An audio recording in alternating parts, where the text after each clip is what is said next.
우리는 지금 대림절 기간을 보내고 있는데 신앙생활 한 지 오래 안 되셨거나 아니면 요거에 대해서 별로 그렇게 관심이 없었던 분들은 대림절이 뭔가, 예수님이 다시 오심을 기다리는 날인데 성탄절과 겹쳐서 한 번 오셨던 예수님이 다시 오시는 것을 우리가 기념하는 기간입니다. 제가 한번 비유적으로 이렇게 한번 생각해 봤어요. 그림은 AI한테 시켜서 그렸습니다. 이렇게 생각해 보면 돼요. 임대 아파트 단지가 있었어요. 그곳에 사람들이 모여서 사는데 한 가정이 있었어요. 아버지와 아들이 사는 가정. 처음에 이 임대 아파트에 왔을 때 힘들고 어려울 때 왔어요. 근데 주변 사람들이 따뜻하게 품어줘서 용기를 냈어요. 그래서 사업을 했는데 사업이 잘 됐어요.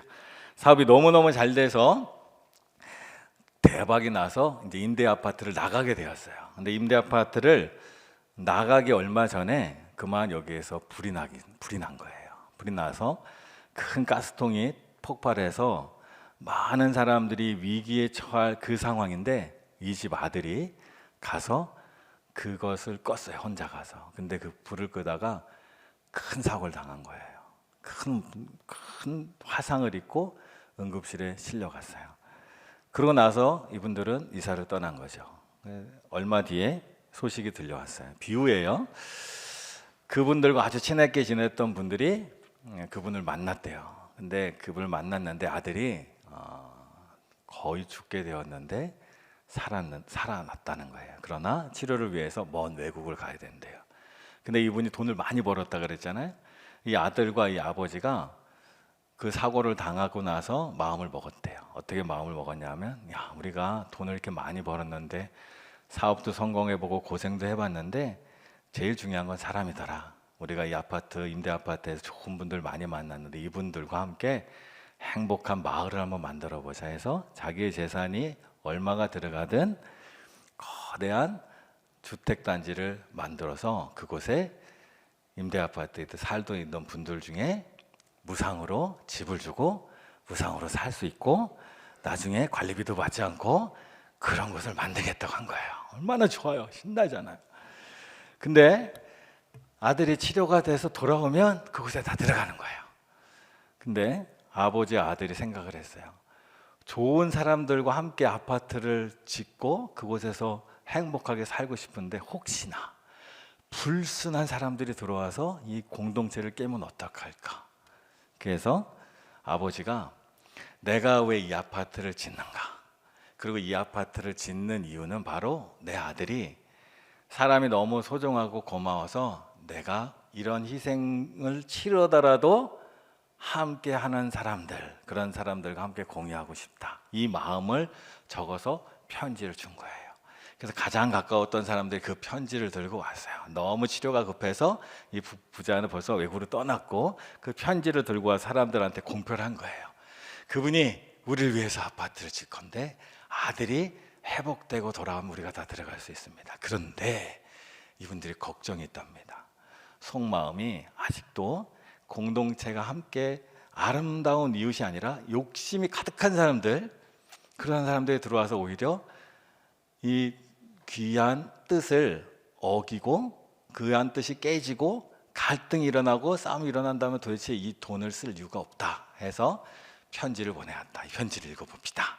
편지를 읽었더니 아버지가 아들이 왜 이렇게 했는지를 알 것 같은 거예요. 그리고 그것에 들어오는 사람은 최소한 이런 마음을 갖고 있어야 돼. 무슨 마음이냐?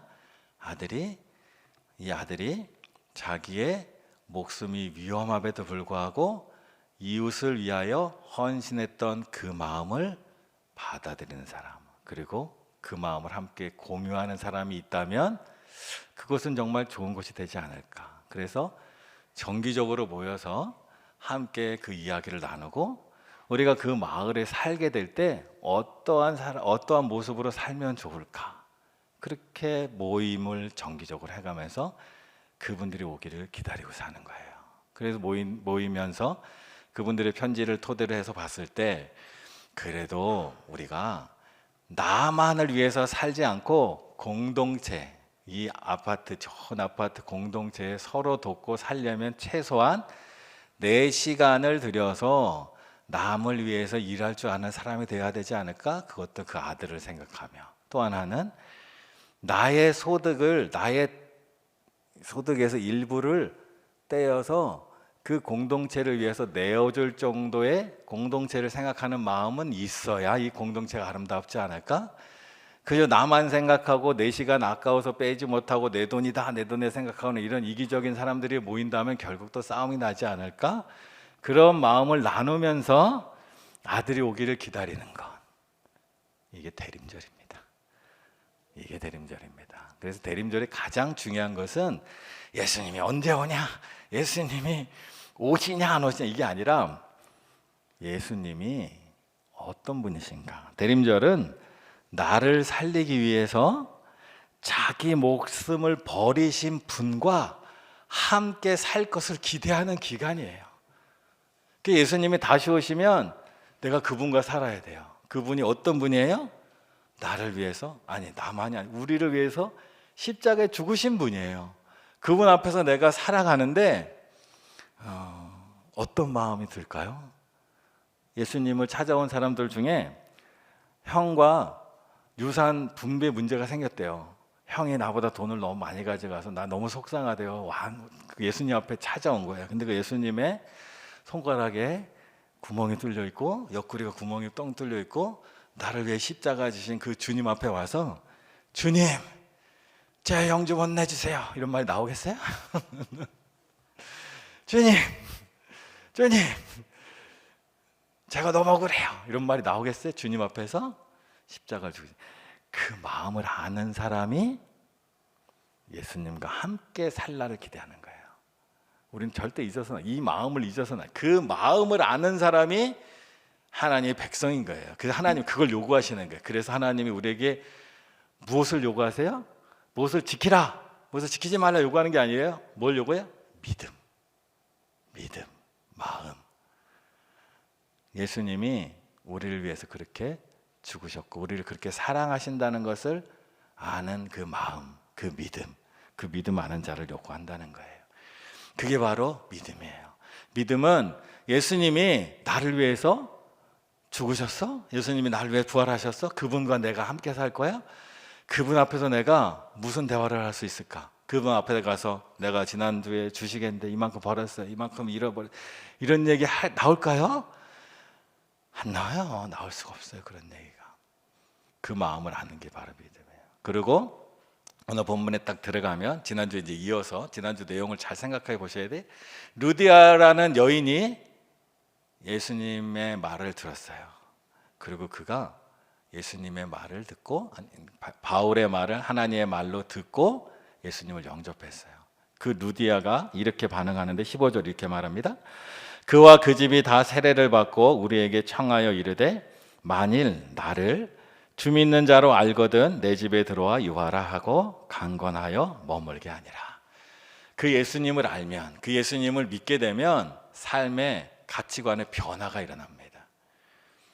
내가 그런 분을 이제 알게 됐어요. 루디아가 그분을 믿게 됐어요. 예수님을 믿게 됐어요.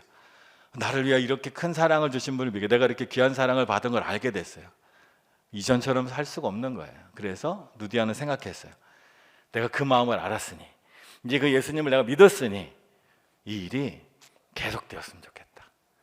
내가 이걸 알았으니 다른 사람들 이걸 알았으면 좋겠다. 그러니 사도 바울의 일행 4명을 우리 집에 머물면서 이 일을 계속하십시오. 내가 이제 이 일을 위하여 내가 시간도 내고 돈도 내고 하겠습니다. 내가 이 귀한 일을 알았으니 이렇게 하겠습니다. 이렇게 나오는 거예요.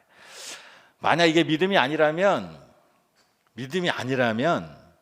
이게 정상적으로 우리는 쉽게 생각할 수 있어요. 성경에 있으니까 이렇게 반응했구나 생각할 수 있는데, 달리 생각해 보면 다르게 반응할 수도 있어요. 예를 들면 부자 청년처럼 마가복음 10장 17절, 예수께서 길에 나서실새 한 사람이 달려와서 끌어앉아 묻자오되 선한 선생님이여 내가 무엇을 하여야 영생을 얻으리까? 예수님이 나를 위해 죽었다는데 그 예수님의 마음은 보이지 않고 우리에게 이제 부활이 있어? 우리에게 이제 천국이 있어?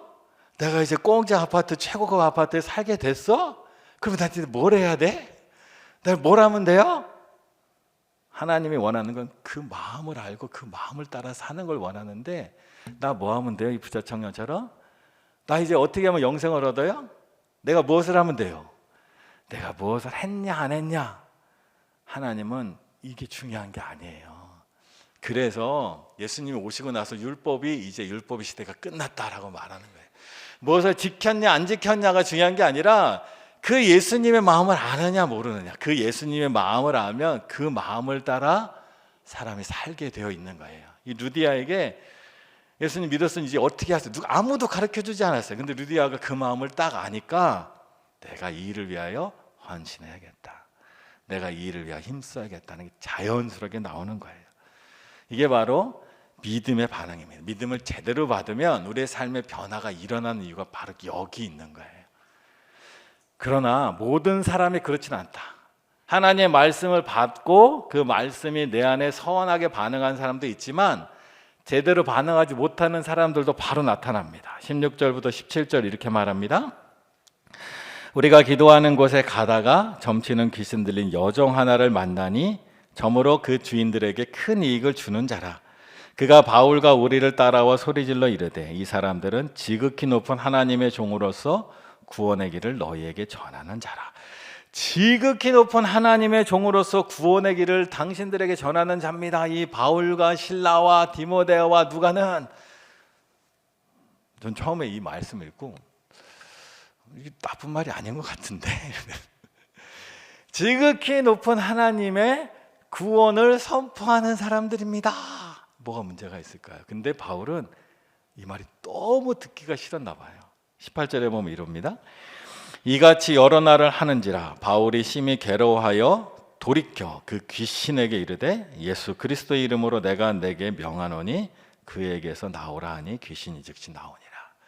귀신 들려 점치는 자들이 바울을 향하여 지극히 높은 하나님의 사람으로 우리들에게 구원을 말해주는 사람입니다.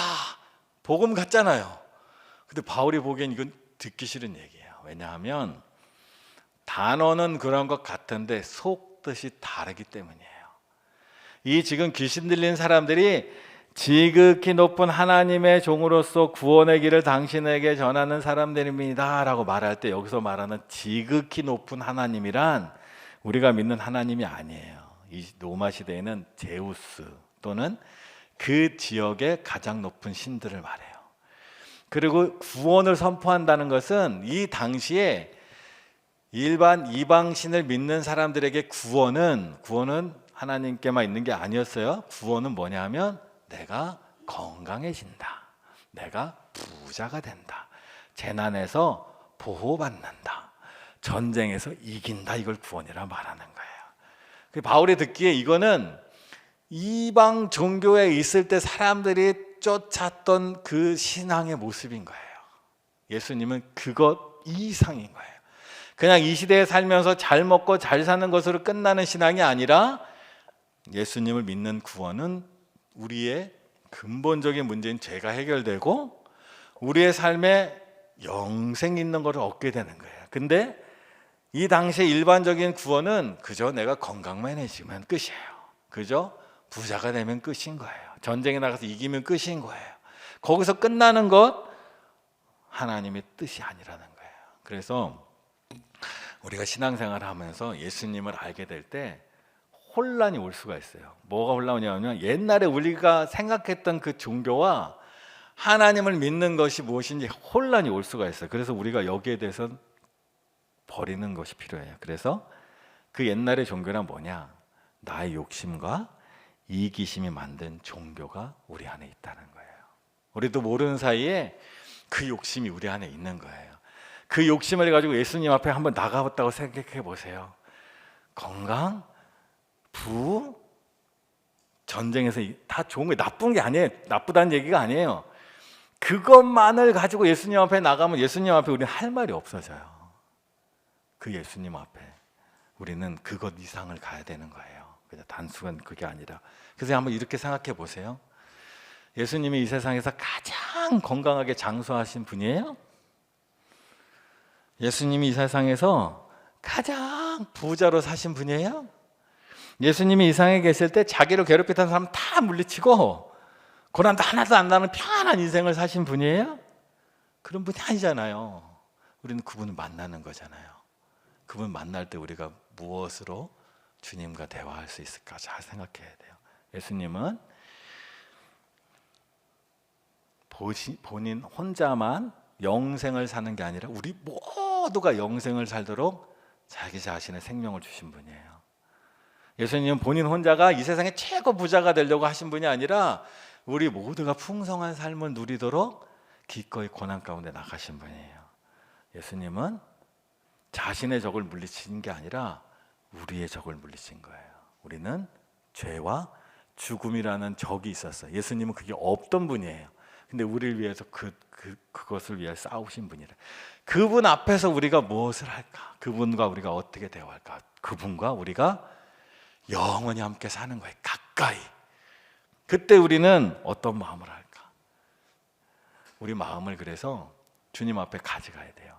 우리가 이전에 종교는 다 똑같다라고 생각하는 사람들은 욕심 안에 있을 땐 다 똑같을 수 있으나 하나님 앞에서 완전히 달라지는 거예요.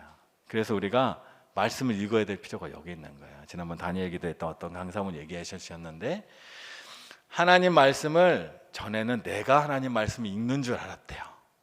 근데 어느 날부터 하나님 말씀이 나를 읽는구나 이걸 깨달았대요. 하나님 말씀이 나를 읽고 내 생각이 바뀌어가는 게 신앙이에요. 내 욕심이 채워지는 곳이 교회가 아니라 하나님 믿는 것이 아니라 하나님의 뜻에 내 생각이 바뀌어가면 나를 위해 생명을 주신 그 예수님을 내가 만나고 그 예수님 앞에서 내 삶이 바뀌어가는. 그래서 루디아가 나 이제 이전과 다르게 살 거야 라고 결단한 모습이 나타나는 거예요. 그런데 사람들은 그렇지 못하다는 거예요. 그래서 야고보서 4장 3절에 이렇게 말해요. 구하여도 받지 못하면 정욕으로 쓰려고 잘못 구하기 때문이라. 말씀이 나를 비추는 거예요. 내가 열심히 기도했는데 이게 하나님 왜 응답을 안 해주시지? 말씀으로 나를 봤더니 내 깊은 곳에 나는 아니라고 생각하고 나는 아니라고 사람들한테 말했는데 사실은 내 욕심이 그 안에 들어있다는 거예요. 누가복음 9장 23절 또 무리에게 이르시되 무엇이든 아무든지 나를 따라오려거든 자기를 부인하고 날마다 제 십자가를 지고 나를 따를 것이니라. 자기를 부정하는 시간들이 필요하네. 이전에 내가 추구했던 삶을 부정하고 예수님 안에서 내 삶이 새로워지는 게 신앙이라는 거예요. 그게 안 되면 우리 신앙은 계속 갈등이 일어날 수밖에 없어요. 내가 이전에 갖고 있던 내 생각이 하나님의 뜻과 자꾸 다르니까 충돌이 일어난다는 거죠. 그리고 또 두 번째 우리가 신앙생활하면서 버려야 될 것이 있는데 19절은 이렇게 말합니다. 여정의 주인들은 자기 수익의 소망이 끊어진 것을 보고 바울과 실라를 붙잡아 장터로 관리들에게 끌어갔다가 여정의 주인들, 점치게 한 여정의 주인들이 이제 이 여인들이 점을 못 치게 됐어요. 그러니 자기 수입에 심각한 타격을 입어서 갔다는 거예요. 여기에서 우리가 알 수 있는 게 뭐냐면 신앙이 재물의 욕심과 연결될 수 있다는 거예요. 우리 안에 재물의 욕심이 있어요. 근데 그것이 내 삶의 최우선이 되지 않게 하는 게 신앙이에요. 예수님이 말씀하셨잖아요. 재물과 하나님을 겸하여 섬길 수 없다. 그만큼 재물은 강력한 끌림이 있어요. 하나님만큼 비교될 만큼. 그런데 이것이 겸하여 섬길 수 없다. 이 두 개가 섞여버리면 우리는 신앙의 길을 잃어버리게 돼요. 어떤 집사님이 창업을 하려고 그랬어요. 창업. 근데 동네에서 못하고 멀리 다른 지방에 가서 하게 됐어요. 그래서 오랫동안 신앙생활 같이 하던 분들과 아쉽지만 이별을 하게 되었어요. 이별을 하게 되면서 인사하고 이제 떠나기 전에 어떤 분이 이렇게 말씀하셨어요. 그 동네 가면 제일 사람 많이 다니는 교회 가서 등록하고 그래야 돼 그러는 거예요. 현실이야. 나쁜 말은 아닌 것 같은데 그 마음이 정말 신앙 안에서 순수하게 하나님을 바라보고 갈 수 있을까요? 제일 사람 많이 다니는 교회에 왜 등록을 해요? 거기 가야 잠재적인 내 고객이 많으니까. 그런 마음이 섞여 들어오면 이왕이면 나옹지만 하고 어차피 난 교회 나갈 거니까 라는 생각을 할 수 있으나 그것이 우리의 신앙을 붙들어 줄 수 있을까요? 쉽지 않을 겁니다. 반대로 생각해야죠. 내가 당신이 만약에 집사님이 그 지방에 가면 집에서 가장 가까운 가장 작은 교회를 찾아가십시오. 그리고 당신의 사업이 하나님의 은혜로 잘 되면 그 작은 교회를 열심히 섬기십시오. 이게 더 아름답지 않을까요? 우리는 우리 자신을 스스로 자꾸 합리화한다고요. 물질을 가지고. 그래서 예수님 말씀하셨잖아요. 마태복음 6장 24절. 한 사람이 두 주인을 섬기지 못할 것이니 혹 이를 미워하고 저를 사랑하거나 혹 이를 중히 여기고 저를 경히 여김이라. 너희가 하나님과 재물을 겸하여 섬기지 못한다. 얼마나 유혹이 큰지 우리 안에 그냥 싹 들어와요. 몰라요. 유혹이 들어와도 그걸 알 수가 없다는가요? 참 어렵다라는 거예요. 그게 교회 안에서. 그래서 옛날에 많은 목사님들이, 저도 청년 때도 많이 들었지만, 교회 안에서 절대 돈의 문제가 앞서가지 않도록 해야 된다. 그래서 성도들끼리는 돈고래도 하지 마라, 빌려주고 받지도 하지 마라. 만약 빌려달라고 누가 오면, 옛날 목사님이 하신 거예요. 요즘 은행 가서 빌리면 되니까 돈을 누가 빌리러 오면 그냥 줘버려라. 많이 주면 안 되잖아요. 그러니까 줘도 아깝지 않아. 막 견딜 만큼만 줘라. 섞지 마라라는 거예요. 실제로 그런 일이 많아요. 그러면서 제가 아는 이제 예전에 어떤 모임에 갔을 때 어떤 목사님 그런 얘기 하시더라고요. 어떤 성도님들이 굉장히 친한데 이분이 사업을 하나 시작했어요. 근데 예전에는 은행에서 돈을 잘 안 빌려줬나 봐요. 몇십 년 전에. 그러니까 그분을 믿고 여러분이 집을 담보로 잡혀서 사업 자금을 냈어요. 결론을 아시겠죠? 사업이 망했어요. 사업이 망하니까 무슨 일이 벌어지냐? 사업이 망한 사람은 망했다고 떠나요. 돈 빌려서 잃어버린 사람은 속상하다고 떠나요. 결국 다 떠났다 이렇게 하시더라고요.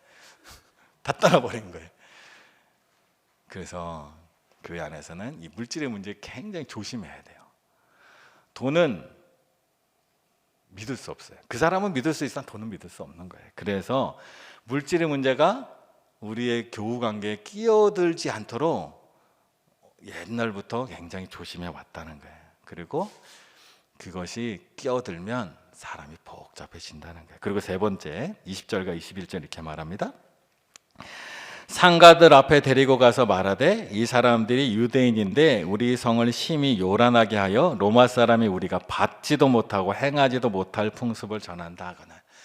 복음을 전했는데 로마의 관리들이 긴장을 한 거예요. 왜냐하면 복음이 로마의 법 관습과 달라 보였던 거예요. 그래서 로마의 법과 관습이 무너지는 것이 아닌가라는 사람들이 생각한 것이죠. 사실 우리도 신앙을 갖게 되면 이전에 우리의 생각이 바뀌고 가치관이 바뀌어져서 내 삶이 변화가 일어날 수밖에 없어요. 그런데 우리를 유혹하는 게 있어요. 뭐냐 하면 내가 원래 갖고 있던 내 풍습, 내 가치관에 하나님을 믿는 신앙을 자꾸 껴 맞추려고 하는 욕심이 생긴단 말이죠. 그런 욕심이 누구에게나 생겨요. 내가 원래 믿고 있던 것에 하나님의 말씀을 자꾸 껴 맞추려고 하는 경향들이 우리 안에 생긴다는 거예요. 그래서 하나님의 복음을 순수하게 받아들일 수가 없어요. 제가 예전에 신대원 다닐 때 방학 중이었어요. 집에 있는데 누군가 와서 떡떡떡 두들겨요. 문을 열어줬어요. 두 분이 저에게 전도를 하시더라고요. 전도를 하시면서 일반적인 교회는 아니에요. 근데 그분이 저에게 막 설명하는데 저는 또 한번 들어보고 싶다라는 호기심이 생겼어요. 여러분 그런 거 하지 마세요. 좋은 거 아니에요. 그냥 훈련이 잘 돼 있어야 돼요.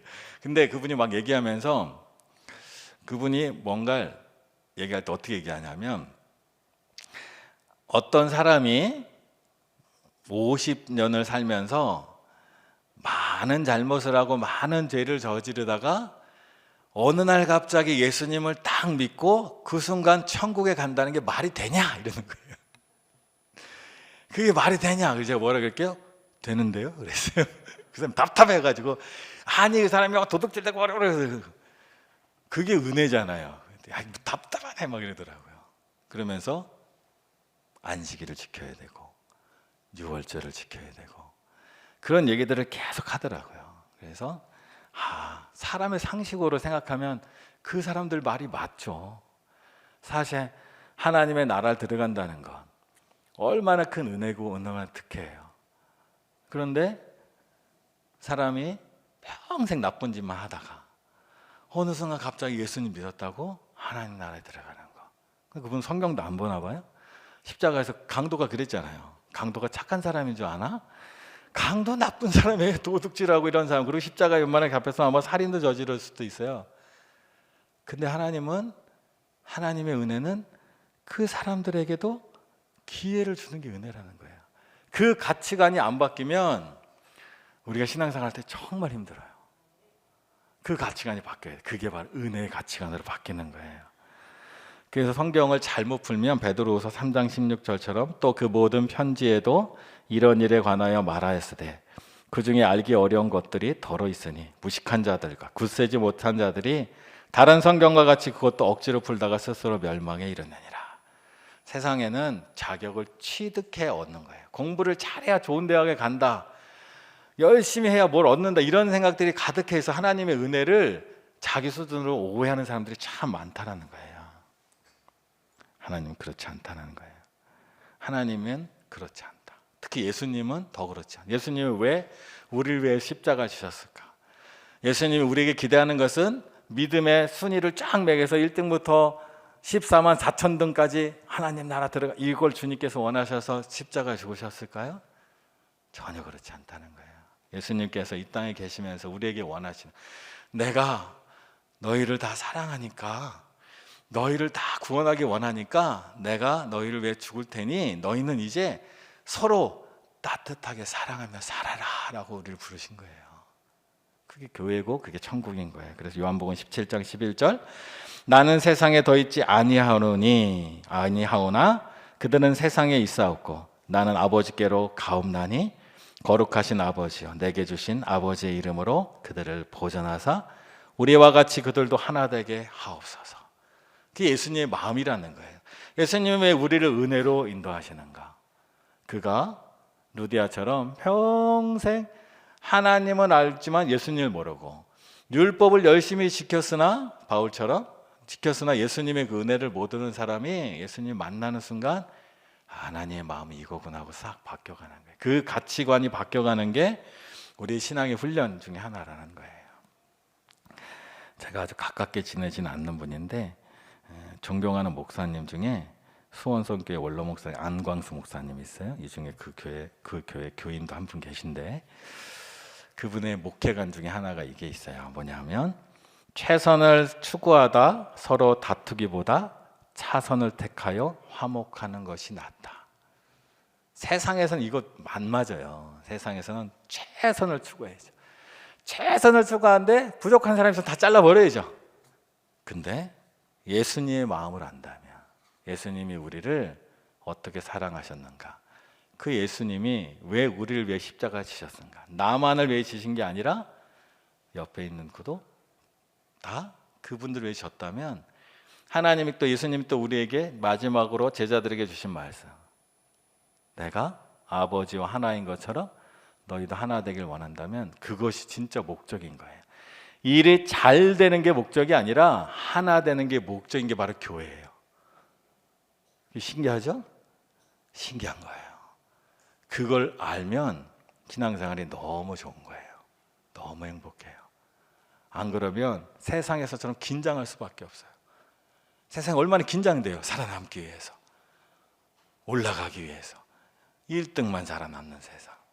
그런데 하나님 나라에 왔더니 누가 1등이냐가 신경 쓰는 게 아니에요. 우리가 다 함께 하나님 은혜 안에 머무느냐가 제일 중요한 거예요. 부족해도 잘나도 하나님 앞에 다 있는 거예요. 그래서 살다 보면 때로는 아플 때도 있어요. 아프다고 버려지는 게 아니라 아프다고 보호받아요. 살다 보면 삶에 어려움이 있어요. 어렵다고 처지는 게 아니라 어려운 사람을 일으켜 세워주는 것이 교회라는 거예요.